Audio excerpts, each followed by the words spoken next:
ঢাকা বিশ্ববিদ্যালয়ের শিক্ষার্থী সংসদ তারা তাদের নাম পরিবর্তন করে শুধুমাত্র শিক্ষার্থী সংসদ এই নামে তারা তাদের গ্রুপ জারি রেখেছে, যেটা বিটিআরসিতে নির্বাচন কমিশন বিশ্ববিদ্যালয় প্রশাসন চিঠি দিয়ে এগুলোকে বন্ধের আবেদন জানিয়েছেন।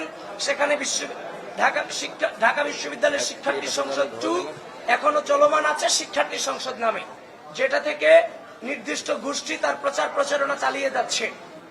ঢাকা বিশ্ববিদ্যালয় প্রশাসন এবং নির্বাচন কমিশনকে বারবার বলছি, ডিইউ ইনসাইডার ঢাকা ইনসাইডার হয়েছে, ডিইউ আপডেট ঢাকা আপডেট হয়েছে, ঢাকা বিশ্ববিদ্যালয়ের শিক্ষার্থী সংসদ শুধু শিক্ষার্থী সংসদ হয়েছে।